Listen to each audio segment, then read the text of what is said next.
A whole lot of tech reveals at CES 2024, another ambitious Metaverse project, a hotly anticipated Apple product days from launch, the next version of Wi-Fi is finally coming, a web browser could be in your next car, and the tech to call from a satellite is nearly here. This and a whole lot more taking over the headlines the past 7 days. I'm Jason Grewal, and this is The Fresh Wire.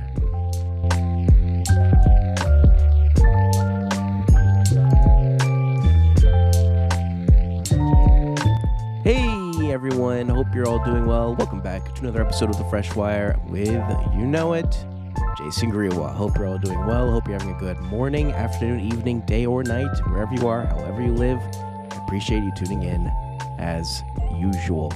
I'm currently recording this 11:32 p.m., January 9th, 2024. Hope everyone had a good Happy New Year. I mentioned that last week, but I'm just doubling down, hoping everyone has had a good start to 2024. A lot of big things are going to happen in every department possible, and I'm excited for it, I'm fearing it, and everything in between. So, I'm going to start things off with a little bit of a sad beginning, as I do with situations like these, but some beloved actresses have unfortunately passed away in recent days, so I'm going to be mentioning them. Glynis Johns, who played Mrs. Banks in the hit film Mary Poppins, passed away at 100 years old. She died at an assisted living home in Los Angeles. Her manager confirmed. Her history is pretty incredible, winning a Tony for her role in the original Broadway production for A Little Night Music, introducing the famous song Send in the Clowns. She was Oscar nominated in 1960's The Sundowners. She was already an actor in England for more than 20 years when she was casted in Disney's adaptation of Mary Poppins. More recently, she appeared in American movies, including 1984's The Ref, and her final screen appearance came in the film Superstar. So she had a phenomenal history in films, occasionally appearing on TV shows, and she is survived by a son. So rest in peace. Very, very sad. Very, very deeply sad. She will be missed. She is already being missed. Another person, Cindy Morgan, a star from Tron and Caddyshack, also passed away in recent days. She was 69 years old. The Palm Beach County Sheriff's Office in Florida confirming the news to the Los Angeles Times, saying she died of natural causes. She gained notoriety for her performance as Lacey in the 1980 sports comedy Caddyshack, also starring Bill Murray and Chevy Chase, a huge, huge film. She also appeared on shows including The Love Boat, and she starred in the hit 1982 film Tron as a computer programmer and an alter ego in the computer-generated world. She even returned to the world of Tron when she voiced a character in the video game Tron 2.0, which released in 2003, and she, of course, appeared in other television shows in the early 90s and 80s, and yeah, she will, of course, be deeply, deeply missed as well, if not already. Okay, so a lot has happened in the past week, and I'm going to have to get through it all as efficient as I can because there is a whole lot. CES 2024 is underway, so there's a whole lot of tech to talk about, but I'm not going to get into that just yet. I'm going to get through another big awards that happened in recent days, the Golden Globes. And of course, it's pretty big. Some pretty big awards were given out, the global Golden Globes. Oppenheimer winning Best Motion Picture Drama. I mean, I haven't seen all the other films. I saw Killers of the Flower Moon, but unfortunately not the other ones. I heard Maestro was fantastic, but Oppenheimer was fantastic as well. So I guess deserved. Best Performance Female Actor, the one in Killers of the Flower Moon, deserved. Some of these I unfortunately have not gotten around to seeing. I know The Bear is pretty great, so it winning Best Television Series Musical or Comedy is understandable. Barbie winning Cinematic and Box Office Achievement is pretty interesting. There were some other huge films on, including the Super Mario Bros. Movie, which I think made over $1 billion. Then the Taylor Swift The Eras Tour musical, recorded live musical, which made some huge bank. So it's a bit interesting that didn't win, but Barbie was still a huge one. The Barbie song winning Best Original Song, the score for Oppenheimer winning Best Original Score. A lot of deserved ones, honestly. A big surprise is Best Motion Picture, The Boy and the Heron winning this Best Motion Picture Animated. It went across. It beat out Spider-Man Across the Spider-Verse, which is actually a pretty big surprise. This was kind of the year where I think a movie like Spider-Man Across the Spider-Verse was actually going to win. There wasn't some big hits from Disney or Pixar. Wish was from what I heard. I haven't got around to seeing it. Same with Elemental. I heard it's decent. And the Super Mario Bros. Movie, I don't think was ever going to win. But Spider-Man being that, to me, this is like a snub almost. Although Studio Ghibli, I mean, it was highly beloved when it released, so it's just pretty unfortunate. Last moment comeback there. I think everyone expected Spider-Man to win, but Studio Ghibli, disagreed. What I don't know if I disagree with or not yet is a new movie that was announced from director Jon Favreau, Star Wars, and it's going to feature The Mandalorian and Grogu, also known as Baby Yoda. It's the first Star Wars movie in the works with momentum since 2019's Star Wars The Rise of Skywalker.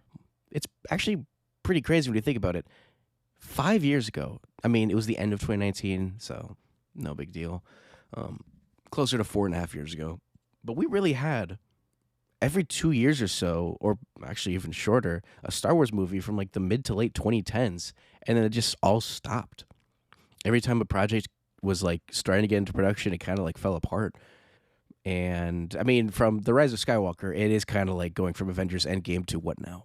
But it was kind of it. I mean, The Mandalorian was still kicking butt, along with some of the other Star Wars shows on Disney Plus. But it is pretty interesting. We're now in 2024, and they've finally confirmed that there is a movie that seems like there is hope to be developed, and it's really just based off of the highly beloved Disney Plus show, The Mandalorian. So the movie will lead Lucasfilm's upcoming feature-length development slate, including other Star Wars films directed by other people. And while Disney's release calendar is rapidly changing, there is currently an untitled Star Wars movie scheduled for May 22nd, 2026. Then another one later that year in December, and then a third one late 2027. So it's unknown if any of these are going to be The Mandalorian and Grogu. That's what the, I think, tentative name is, at least titled as of now, heading to production later this year. I'm excited. I will watch it, probably. I hope it's not like that's it for Mandalorian until the movie, because that's a very long time from now. We already went through a bunch of wait times due to COVID and recently the writers and actors strikes, which was understandable. So, but I'll keep my eye on it. Also, a big win for the SAG-AFTRA union. They've signed a deal with an AI voiceover studio setting terms for the use of AI, artificial intelligence, in video games. The union announced the deal earlier today, actually, in the morning of Tuesday, by at CES by the union's executive director, saying the terms include informed consent for the use of AI to create digital voice replicas and requirements for the safe storage of digital assets. Keep in mind, a little context, AI was a pretty big issue during the SAG-AFTRA strike earlier in 2023. I have to say earlier in 2023, not earlier this year. Got to keep my eye out, my ears out for that. So, yeah, pretty big deal. You got to keep an eye out on a lot of different things nowadays as technology rapidly develops in crazy terms, especially AI. A little bit more of entertainment. Tom Cruise wants to get back into the limelight however way he can, and has now signed a new deal to develop and produce movies, theatrical films, with Warner Bros. Discovery. It's set to be a mix of original productions and franchise fare, starring the legendary actor himself, Tom Cruise. It's being billed as a, quote, strategic partnership, unquote. And yeah, I mean, it's been a decade since the last time he appeared in it seems to be a Warner Bros. Movie, Edge of Tomorrow, which was pretty good. But wow, yeah, he's making a comeback to Warner Bros. Keeping in mind that in recent years, he has been working with Mission Impossible, which has been Paramount, and has been working with an upcoming Universal action movie from the director that made Edge of Tomorrow that will see the actor become, quote, the first civilian to do a spacewalk, unquote, outside of the International Space Station. Wow. Also keeping in mind that he's had a very rocky past 2 years. His film, the big film that he was in last year, Mission Impossible Dead Reckoning Part 1, which I saw in theaters and liked a lot, was a box office disappointment. Top Gun Maverick, releasing the prior year, was the biggest hit of his career. So what's going to happen this time? No clue, because I think Part 2 of Mission Impossible Dead Reckoning was delayed. I think it was supposed to release this year, but it's been delayed to next year. Something like that.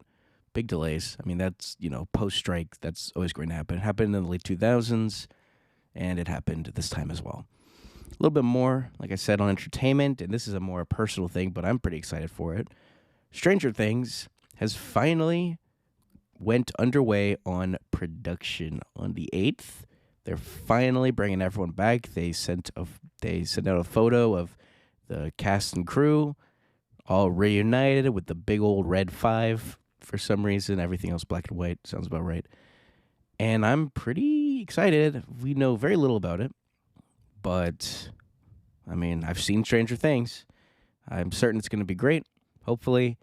And I've already canceled my Netflix subscription. Maybe I'll bring it back when it releases or sooner if something crazy releases, but I don't know yet. All right, on to the tech. And I'm going to be as efficient as I can be.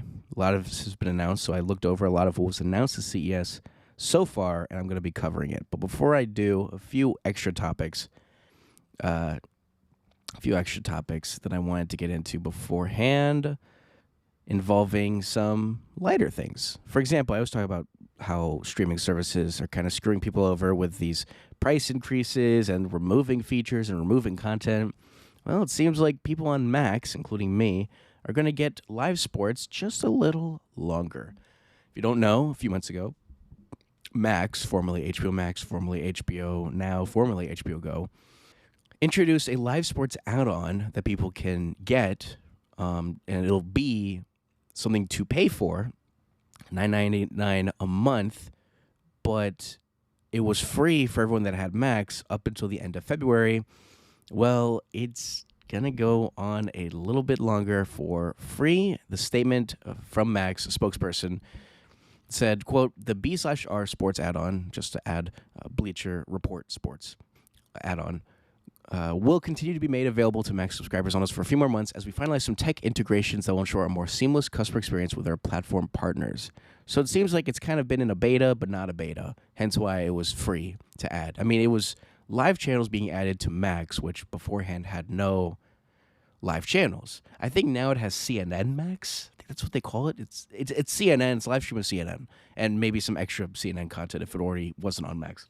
But then they added live sports, like when hockey or NHL or NBA are on TNT and TBS. A lot of acronyms there. It launched October 5th and includes, and baseball as well. Baseball, basketball, hockey, college sports. And I'm assuming it was going to end late February because of March Madness. Going to be a huge thing.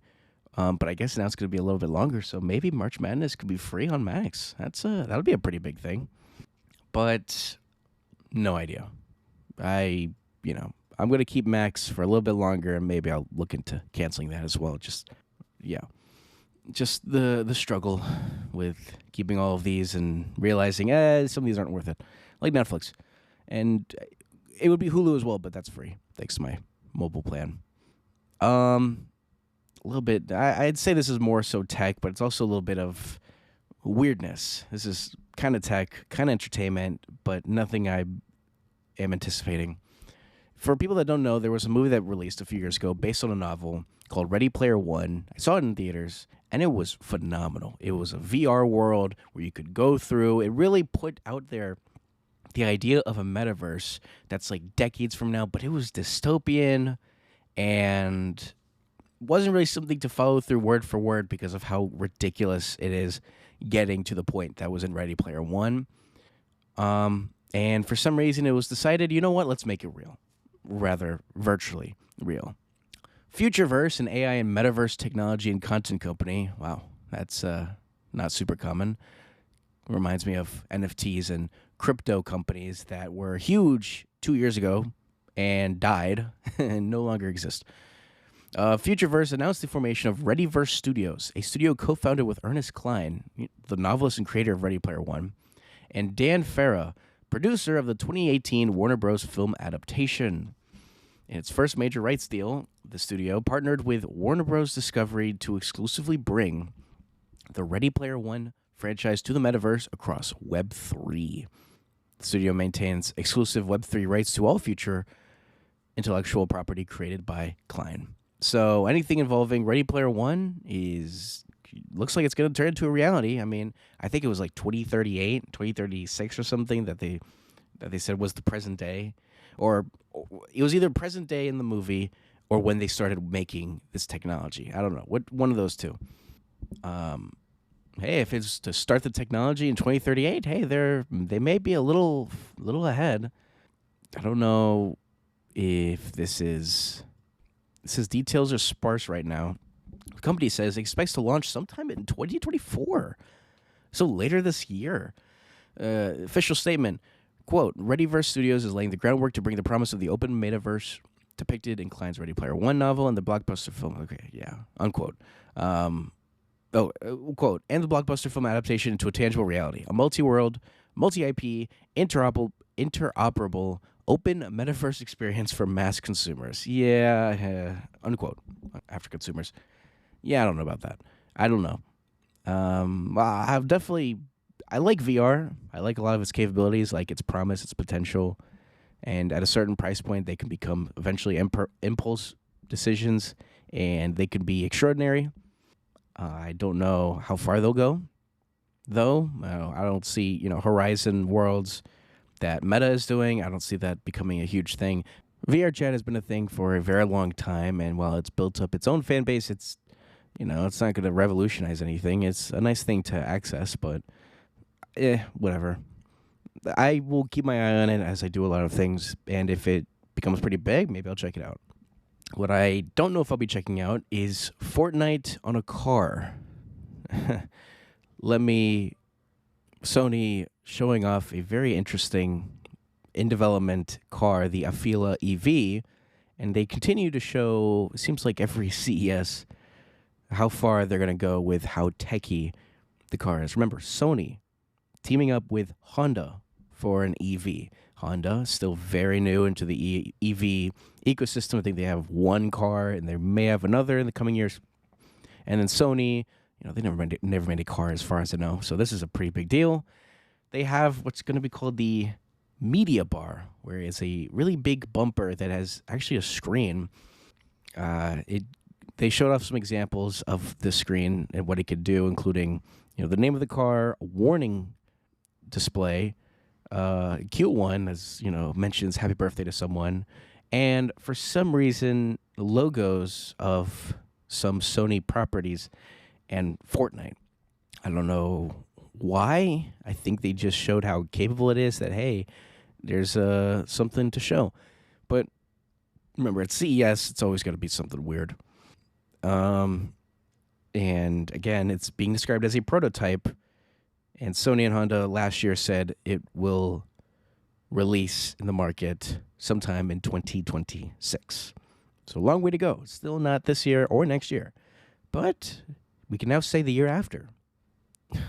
I don't know. Hopefully it has better use than just displaying logos of Fortnite and Spider-Man. What may have some interesting use is a web browser in your car. Google Chrome is being added to some cars that have native Android app support, starting with Volvo and Polestar. CES, Google revealed some interesting new features for people that utilize Android Auto, phone mirroring, and those with Google's native Android software. So, for example, EV owners can share real-time battery info with Google Maps, so you can have more of an estimate of how much capacity you have left when arriving somewhere. That's a pretty big integral feature. And this was available with cars that had built-in Google, Android, whatever, and it's going to now be coming to Android Auto.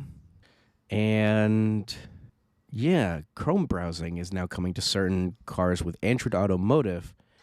And from the screenshot, it really does just look like the Google Chrome browser.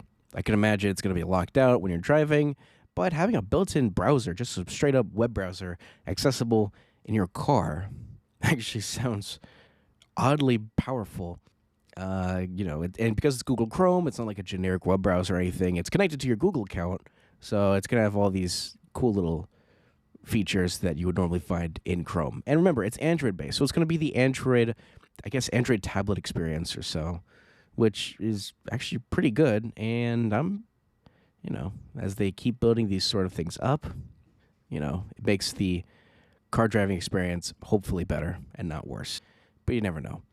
Now, this is a interesting one announced around this time, an AI-powered gadget that can use your apps for you. It's the Rabbit R1.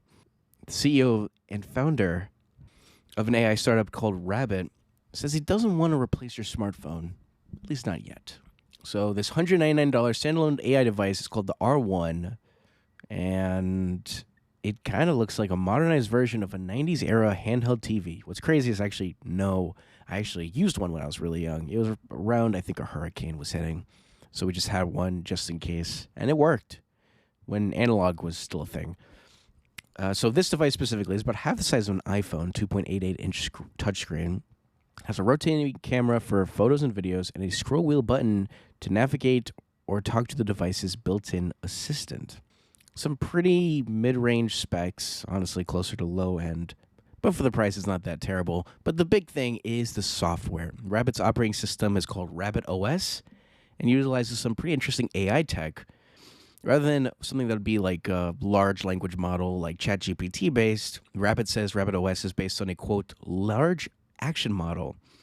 So, unquote, like a universal controller for apps. They say, quote, we wanted to find a universal solution just like large language models. How can we find a universal solution to actually trigger our services regardless of whether you're a website or an app or whatever platform or desktop?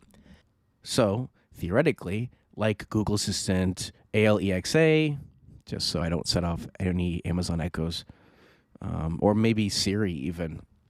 Theoretically, Rabbit OS can control your music, order you a car, buy your groceries, and even send some messages all through a single interface. Very, very ambitious, honestly. Rather than build a bunch of APIs, Rabbit trained its model on how to use existing apps for itself.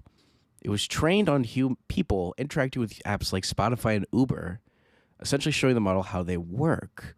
So rather than going through APIs and whatnot to sign in and log in and have everything integrate over time, they're suggesting that this AI model can just do it all for you. Like it can figure out how to access like your Spotify app or your Spotify account just by signing in and I don't know how this all works. It also has a dedicated training mode where you can teach the device how to do something, and it'll supposedly be able to repeat the action on its own going forward. An example that was given was go to a software called Photoshop, open it, grab your photos here, make a lasso on the watermark, and click, click, click, click. This is how you remove watermark. Huh. Very weird. What ChatGPT could be to web search, RabbitOS could be to the App Store. So very interesting and extraordinarily ambitious vision here. I don't know when it's coming out. It says it's actually available for pre-order now, and the device will start shipping in March. Very, very interesting if this is as ambitious as can be. I'm certain this is because it's AI-based. It's probably going to get better over time. So maybe I'll check that out. It actually seems pretty cool if it can work properly. like a little AI buddy that actually goes beyond what you would expect something like this to function. But I think at launch or early launch, it's probably going to be bug riddled, probably going to be missing some features, and it's probably not going to be as capable as you would hope for it to be. But I think after some updates, it could get better. So that's just my expectation with products as ambitious as this one. Maybe it'll be great day one and it'll be a huge hit and sell out for a very long time. I have no idea. One thing I don't think will sell out when it releases, although it actually is pretty cool, is a glasses-free 3D gaming monitor. Samsung, who's known for making some pretty cool gaming monitors and monitors in general, previewed a 37-inch 4K gaming monitor at CES 2024 that can automatically switch between 2D and 3D. It even features eye and head tracking to analyze your position and gaze, so you can create the 3D experience without destroying colors and brightness. Kind of sounds like the new Nintendo new 3DS. I think that's what it was officially called. And where it had the 3D, glasses-free 3D tech, and it was able to track, I think, some sort of directional system. So it was able to always keep the 3D on you. You could use it to watch 3D movies or play VR games. As they say, it'll be compatible with Steam VR. Samsung says more details are to come later this year. Will it release or will it not? No idea. That happens a lot with CES products. But it's Samsung, so I actually feel like if they showed it off and had people test it out even, I think it's going to probably release, or maybe later this year. No idea. Another big thing that happened in the past few days, the Wi-Fi Alliance has now started certifying Wi-Fi 7 devices. Wi-Fi 7 is the next evolution in Wi-Fi. If you don't know, there's Wi-Fi 4, Wi-Fi 5, Wi-Fi 6, for some reason, Wi-Fi 6E, and now Wi-Fi 7. And it looks like it's going to be pretty ambitious. It's going to be a big boost in speed and efficiency. Although the Alliance says in its announcement, Wi-Fi 7 will be better than existing standards for things like high bandwidth streaming, low latency wireless gaming, which could be pretty important for VR gaming. Although my experience hasn't been that bad, admittedly, for when I use my MetaQuest 3 with my gaming computer. It has not been too bad, but I guess if near zero is achievable, then that'd be cool. CEO of the Wi-Fi Alliance said that Wi-Fi 7 is the, quote, first generation built from the ground up, unquote, for the 6 gigahertz band. So that's been 6 gigahertz was pretty much a new frequency that was unlocked to Wi-Fi 6E devices, which makes you wonder what was the point of Wi-Fi 5 to 6. 6E was the big boy upgrade. But Wi-Fi 7 is going to... There's a whole lot of technical explanation for this. And Wi-Fi 7, even though they're just now certifying devices, Wi-Fi 7 routers have already been existing. First few came out months ago. It's unknown if they're going to get certified. So while they could still, I guess, theoretically say Wi-Fi 7 supported, to be certified Wi-Fi 7 is going to be a big deal going forward. So it has the potential for wireless downloads to achieve over 2 gigabits per second. That is a lot. That is a lot of gigabits. Just 2. That's a lot of megabits. That's 2,000 or so. So this is new evolution in wireless technology is always a big deal, no matter how you look at it. Speaking of wireless, but really, is it? Just I don't know. I don't know where I was going with it. I was going to talk about something with VR, but I'm going to save all the VR to the end. Asus, though, which I was going to just talk about, but again, I moved that section to VR. They introduced a very interesting monitor. I just talked about monitors, but they're putting one forward that is very weird. It is a portable OLED monitor that you can fold in half. Now, OLED, fantastic technology. Inky blacks. It can get pretty bright nowadays, and it's just beautiful color reproduction. Albeit the burn-in is always going to be a concern. That's why there's TV technology that's trying to one-up OLED in other ways, and they've kind of been working for it. It looks like it's working, but OLED is still really nice. And Asus kind of agrees. They're introducing the ZenFold Zen Screen Fold OLED monitor with a 17.3-inch screen that could function as a second display, but it can conveniently fold up like a book for easy storage. When unfolded, it's very thin, just under 10 millimeters, and weighs about 2.6 pounds. So actually a pretty big thing to be able to carry around with you. A very high resolution. It's a little better than a 1440p resolution. Has very good color space, so it could be good for professional or productive use. Some screenshots showing people gaming with it with Nintendo Switch Joy-Cons for some reason. Although, I mean, that actually makes sense. I see the Switch. You could plug in a Nintendo Switch into it, assuming you have power running through. But because it's not like a direct 16 by 9 ratio display, the picture's a bit misleading. It'll have some good connectivity ports, USB Type-C. Unfortunately, on many HDMI, which sucks. But Asus did not share when it'll be available or how much it'll cost. And that's a big flag, big red flag. If that is the case, this may never show up. But we don't know. Another thing that they showed off was a dual-screen OLED laptop, the revamped ZenBook Duo, which will come with 2 high refresh rate OLED touchscreens. Very impressive stuff. That is something that's existed for a while, surprisingly. And it looks like they're getting a cheaper version out there, cheaper iterations, so more people can jump into them. I respect that. Maybe one day, maybe in my next laptop, but I don't plan to buy one anytime soon. Samsung, with their Galaxy phones, they love to integrate whatever they can into Microsoft's beautiful Windows 11 operating system, also known as an OS. And they're going a little bit further. Something that Apple did with their computers or MacBooks and iPhones. Finally, Samsung is doing something similar, albeit it looks like it's going to be a little limited.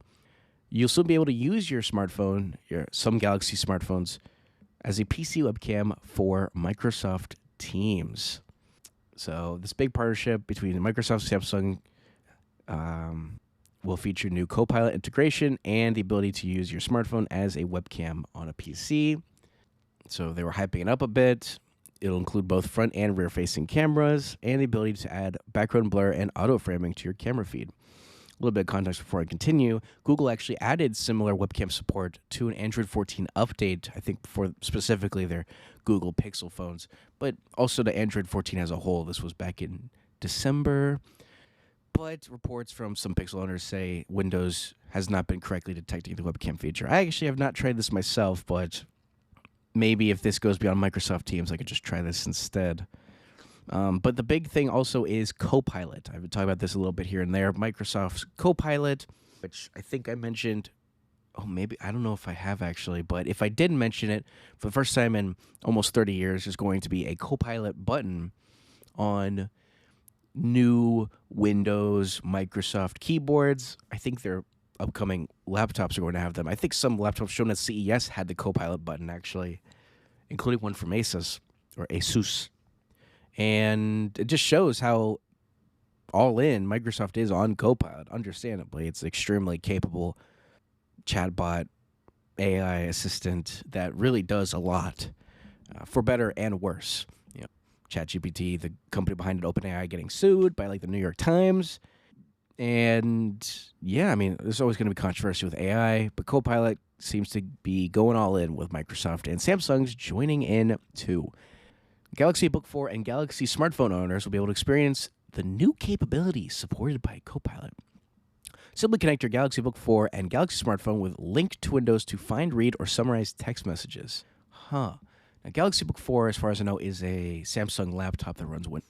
I do not own a Galaxy Book 4, but I would like to check out what they mean by find, read, or summarize text messages just with Galaxy smartphones and Link to Windows, which is a typical, I think it used to be called Phone Link, where you can, that's the official way to connect your smartphone to your Windows computer for more integration akin to what Apple does. The Copilot integration will support automatic message draft creation, quote, based on your prior usage, unquote, and the ability to send messages from a PC. I mean, that sounds like a no-brainer thing, but I guess having it all integrated with Copilot would be a pretty big thing. And they say they're planning more ways to bring Copilot features to Galaxy devices. Keep in mind, you can use the Copilot app right now for Android devices and I guess iOS as well, I assume. Not just the Bing app, but there is a Copilot app dedicated, so that's pretty cool. Beyond Samsung, which will be introducing the Copilot key to their laptop keyboards, Dell, Lenovo, and others have announced new laptops that will ship with the Copilot key. So this new key is here to stay, and that's pretty cool, assuming it works and continues to be improved over time. It's probably going to be the main focus for the incoming Windows OS, which I think is reportedly going to be shown off this year, maybe. Windows 12 probably, or Windows AI. Oh, what a name. I hope it's not that. And I hope I didn't jinx it by saying it's not that. Other CES highlights is that LG and Samsung are getting into transparent TVs. There's a new competitor to Valve's Steam Deck, which is this very capable handheld video game console that has just been super capable, and I own one, and it's great. Not just good for gaming, but, it's pretty much a full computer in the form of a big handheld, which is cool.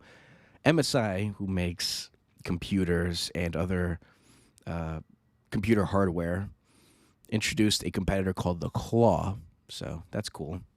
New NVIDIA GPUs were shown off, specifically supermodels of some of them, the RTX 4080 and 4070 Ti, or Ti, however you say that, legally.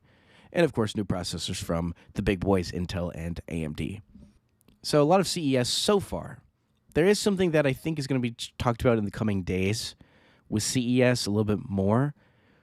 Big thing that I'm actually going to barge in and talk about here before I get any closer to the end is a pretty ambitious TV channel. I don't normally hear that. Ambitious TV channel? Well, it's an interactive broadcast TV channel made by Roxy, and it seems to be an experiment, probably understandably around the time of CES. People that live in Las Vegas and have a TV with an ATSC 3.0 tuner can now check out a new channel, the Roxy channel. And it's, like I said, it's navigational, it's interactive. It appears to just play music videos, but when you hit the pause button, the TV pauses, which, for a broadcast channel, it only pauses if you have like storage to pause, and rewind and back and go forward. But no DVR involved here, no app to download. You can skip ahead to the next music video or even choose from other playlists, all within a broadcast channel. Very, very interesting, and kind of defies anything, standards and expectations from traditional broadcast television. Interactive channels just sounds oddly intriguing. It's done by Roxy, who's the CEO, was the CEO of a different company that was one of the first music streaming companies back in the 2000s. Founded Roxy in 2014 to make music streaming easier, and collected a roster of famous investors, including Sheryl Crow and Robbie Williams. Now it seems that they're focused on improving the whole concept of ATSC 3.0, and I'll tell you now, the current state of ATSC 3.0 is putrid. It is just bad. It's just bad. And I could have a whole explanation, a whole episode on why it's so bad, and I'm thinking about making one. It is just, the current state is just awful in countless ways. It's really supposed to be this revolutionary new tech, but right now it's mainly been just used for better quality video and audio. But due to encryption, it's just been very stupid. And LG is saying that, has previously said, 2024 TVs will not have ATSC 3.0 tuners. So any TV that LG is showing off, including their transparent one that may or may not release this year, will not support this new standard that reportedly should be the new current standard for broadcast TV in the coming years. High-end TV you could buy from LG this year will not have that. Just putting it out there. Very controversial. But again, that's a whole episode's worth. So Roxy says that they accomplished the technology using, quote, fast stream, unquote, which temporarily downloads an app to the TV's short-term memory. The app is only on the TV for as long as you're on the channel. When you flip to another channel, it goes away. While limited to music for now, the tech could be used to buy stuff from your TV, get weather on demand, skip around the news to get to local segments you want to watch, and possibly give you on-demand TV and films. on-demand TV and films through an over-the-air broadcast TV channel. That sounds very intriguing, as long as you don't need an internet connection, which I think is not going to happen. I've been reading you don't need an internet connection for ATSC 3.0 or next-gen TV, as they also call it. And as of now, if the channel you're watching is encrypted and you don't have a TV that supports it and you have to use an external thing, it's completely untrue. So, and I hate lies, so it just sucks, but I'm getting heated. Again, it's worth it. It's worth an episode on its own. So this channel will be available in Las Vegas through Friday, currently being used to demonstrate the tech at CES. It's expected to appear in all U.S. markets that currently have HTC 3.0 channels by the end of this quarter, both those dominated by Sinclair, which is partnering with Roxy to push this standard and I guess this channel forward, and those that are not. I am in a market that has ATC 3.0 channels. All the relevant ones are unfortunately encrypted, so I can't watch them for some unknown reason to the consumer. This will probably be encrypted as well. It's music videos, so I don't know. Will I check it out? If it's not encrypted, absolutely. An interactive broadcast channel releasing in the coming months sounds fantastic, but it's probably going to be encrypted. And if it is, I can't watch it, at least not at the moment. Not at the fault of Silicon Dust, the makers of HD Home Run, just at the fault of other people. Something that is at the fault of others, but seems to be being worked on to improve by a company you wouldn't expect. Amazon is trying to fix content casting with an open standard, Matter casting, an open protocol Amazon is using to enable casting from its Prime Video app to its hardware devices. Now, if you don't know, hardware devices like Amazon's Fire TV devices that probably don't have Google Chromecast functionality available, maybe not even Apple's AirPlay tech. Well, as a result, you're kind of screwed if you want to cast stuff to it if you don't have that Chromecast tech. Amazon is trying to fix that with an open standard. And they're even suggesting Plex, Pluto, and Sling TV, along with other apps, are coming soon to support it. Right now, the feature is only available if you own the Echo Show 15, a 15-inch smart display that also has Fire TV tech. Although Amazon says support is coming soon to Fire TVs, including smart TVs from Panasonic with Fire TV built in. Very specific to say in this article. I do not own that. I actually don't own any Fire TV except for a $69 nice TV that I got because it was just so darn cheap. Impulse purchase just for secondary TV content. So I can probably test this out if it comes to mine. It is an Insignia TV though, so I don't know how supported it'll be for new protocols like this. It's Matter casting, so it needs Matter support. Don't know if it has that or not. I don't know if Google or Apple, who are also huge, actually two of the big three founders of Matter, along with Amazon, are set to support this. Google earlier at CES said Chromecast capability will be coming into all new LG TVs, so ones of 2024. Unfortunately, not mine, it seems. No mention of Matter casting, probably because they want to push their own standard, and Matter casting seems to be an open standard that Amazon is jumping into because they have not had an alternative for the longest time. Apple had AirPlay, huge success. Google had Chromecast capability, massive, massive, massive success. And Amazon has just had to stick with Chromecast support, which for their own Fire TVs, I think was non-existent. So, big deal, actually. Big deal, If everything could be developed with this one standard, it could really push forward cross-platform compatibility with streaming and overall make it easy for consumers, making everything support one another. That's just the dream. That is just the dream. Now, a little bit of VR before we head into futurology. It'll be a short one this time. The Apple Vision Pro is set to launch in February. I don't know if this is a surprise or not. It was a while ago, months ago, that Apple said it'll be releasing in early 2024. Well, they decided in 2024 to announce when it's coming out. And it's with a less than month notice. Actually, less than 2 weeks if you wanted to pre-order. They said Apple has confirmed it'll start shipping it February 2nd in the U.S. Pre-orders begin the morning of January 19th. So just over a week from now. $3,500 headset. Keep that in mind. Just keep that in mind, because every time I look into it, it's like, wow, this is genuinely amazing, and it's extraordinary, and it's $3,500. Again, 4K displays for each eye. Very, very powerful processor. The M2 Apple chip, along with a new chip dedicated to processing data from its sensors, cameras, and microphones. And they also confirmed that there will be prescription lenses that you'll be able to purchase with it. It says readers will be available for $99. Prescription lenses will be $149.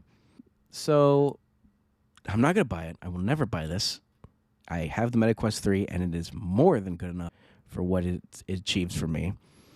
And I'm excited for products like this to come into fruition by other companies that are not named Apple. And I'm excited. Make something like that, but for a much lower price that is also very capable. And even if it's Meta, sure. But one company actually is kind of defying expectations, and it's not Meta. It's Asus. Now, it's not exactly a VR headset. It's more so a wearable screen that's like a pair of glasses, but that actually makes it even more impressive. CES, again, coming back to Asus, who showed off a lot of products, they introduced the AirVision M1. Kind of an on-the-nose thing, M1, as the Apple Vision Pro will have the M2 processor, but this is just the name of the product. It's a pair of glasses that house a wearable display that can show content from a connected phone or display. It will feature a very impressive 1080p micro OLED display, and it's not exactly brand new, but from Asus, it's brand new, but TCL actually makes something similar called the NXT Wear S, and more recently the S Plus. Like those pairs of glasses, Asus's options include built-in speakers and a wired connection to pipe content to the screen over what's called DisplayPort. So it's not HDMI, but DisplayPort is more so the connection you use for modern computers. However, there is more that meets the eye for the AirVision. There's a touchpad embedded on the left temple so you can make adjustments to the display, and you can even pin a virtual screen in a specific location. Pricing availability for the AirVision has not released, but TCL's glasses, for reference, cost $399, so expected around that ballpark. When it releases, unknown. I considered getting something like that. It wasn't by any of those. It wasn't by TCL or, of course, not Asus, but it was something similar where it was like a pair of glasses that you could wear that outputted a screen that you can see, and it was like integrated with your surroundings. Pretty cool, but the Meta Quest 3 is more than okay, and I wouldn't really wear something like that out and about to begin with. Now, last thing I want to talk about, pretty ambitious stuff. Surprisingly, I didn't really mention X/Twitter.com this time. I mean, they're in so much hot water nowadays. It's hard to figure out where to begin, where to end.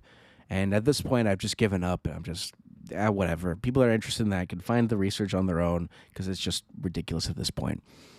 But a pretty big thing for Starlink, which is a way to receive internet through satellites. It's actually gotten some pretty impressive reception, albeit some controversy, of course, with a certain situation that happened overseas.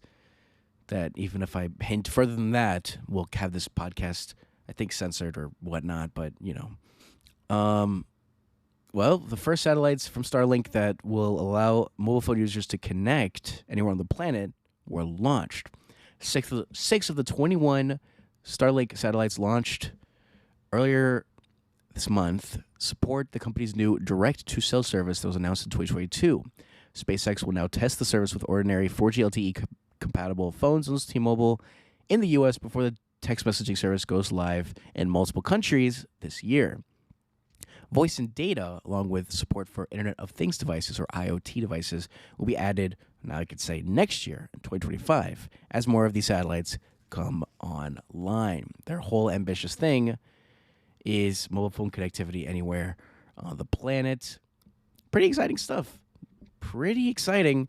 Again, if my phone ends up supporting it, or whatever my next phone ends up being, if I stick with T-Mobile or just go somewhere else, or some service that supports T-Mobile and this, I'll definitely be interested in checking this out, assuming it's not an extra cost. But if it is, never mind. I don't need it. Luckily, I'm glad I don't need it. For people that do, it's a good thing to have available.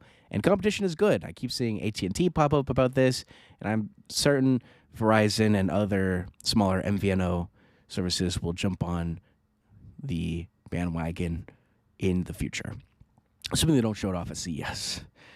If not, I still think they're going to do something with it, probably later this year.